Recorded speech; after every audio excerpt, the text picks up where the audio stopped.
I'm Giuliana from Hardcore Italians, and you're watching Italian Things with G. Today we're going to be covering one of our blog posts titled Top 10 Habits of Italian Families. Andiamo! If you grew up in an Italian household, you know your family's got some different habits that like some people would think are like a little bit strange. And even when you try to explain these habits to like your friends, they just don't get it. So here are a few habits of Italian families. Number 1, assigned seating. In Italian families, you don't just sit wherever you want at the table. No. You have an assigned seat. No one really talks about your assigned seat, but you just know that you have to sit there. Like, I don't know the time and place that the seat was like specifically assigned to me, but like I've been sitting there for like my entire life. And like your father probably sits at the head of the table, like facing the TV, and like your mother probably sits across from him. And it doesn't just stop at the dinner table. In the living room, there's assigned seating. Like for instance, because I'm the youngest, like if all the seats are taken up, like I'm sitting on the floor. Your father definitely is sitting in the armchair. Your mother's probably sitting next to him, and then the rest of your family's on the couch. But if your father walked into the living room and like saw you sitting in his chair, like the moment you guys make eye contact, like you gotta get up because that's for your father. God forbid somebody sits in Papa's armchair. Number 2, you don't move far away from your family. It should definitely be a priority of yours to live somewhere not too far away from your family, or not too far away from no, because like you need to go see them. And I know it's like 2020 and like times are changing, but like true Italians understand the importance of family and togetherness. We want to just always be together. Number 3, when you go out to eat,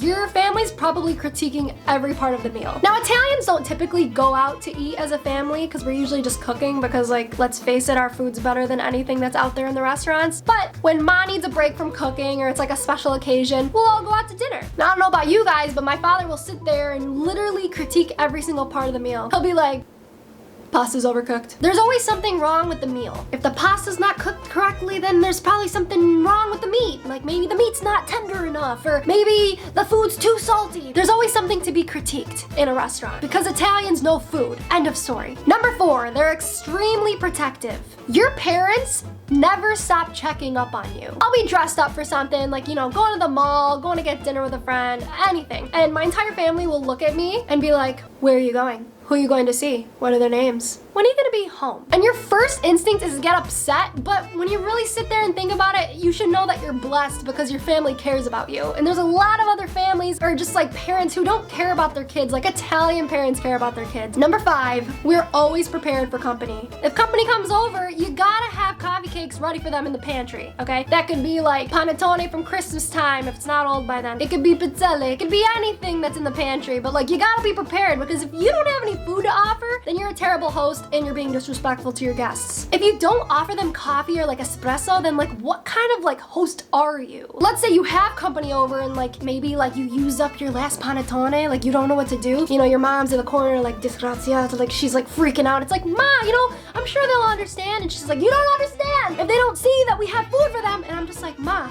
it's okay. And she's like, you don't understand. She's like, one day you'll understand. And I'm like,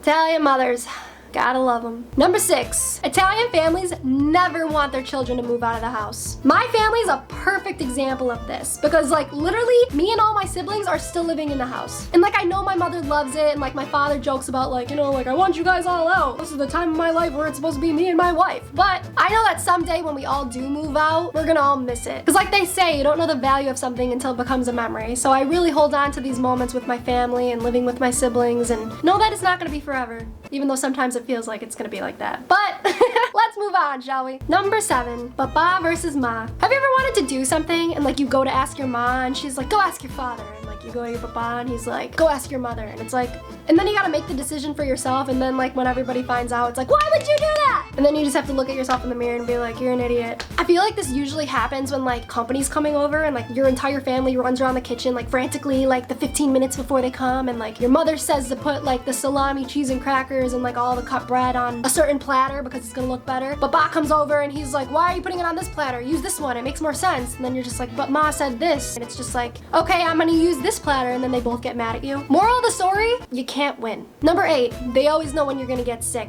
If your nonna catches you walking out of the house with wet hair, all hell's gonna break loose. Take it from me. You cannot leave the house with wet hair because if like the cold or flu doesn't kill you, your nonna will. I remember one time I showered in the morning and like I was leaving the house and like nonna was over and she goes, Giuliana, what are you doing? And I'm like, what do you mean? Like I'm leaving for school. And she's like, oh my gosh, Juju, you're gonna catch a cold, you're gonna catch pneumonia, and I'm like, Nana, I'm okay. And you need a jacket, even though it might be like 70 degrees out, just in case you need to wear a jacket because you could catch a cold. And then Nana's gonna have to make pastina for you, or you're gonna have to drink 7-Up because your mother says that it's gonna cure you. Number 9, Sundays are for your family. Don't even think about making plans on Sunday. In an Italian family, every Sunday is for your family. You can't go see friends. You can't go out to dinner on Sunday. Literally, what? In an Italian family, we have dinner every single Sunday. Your mother slaves over this meal and she makes it like specifically so that like your father likes it, because if your father approves of the dinner, then it's like a 10 out of 10 dinner. And your friends are probably like 2 or 3 p.m. Like dinner's supposed to be at like 6, and you're like, no, you don't get it. And then your friends are like, oh, well, if you're gonna be eating at like 2 or 3, like in the afternoonish, wanna come over after? And you're just like, you don't get it. Never skip out on Sunday dinner, because as we all know, a man who doesn't spend time with his family can never be a real man.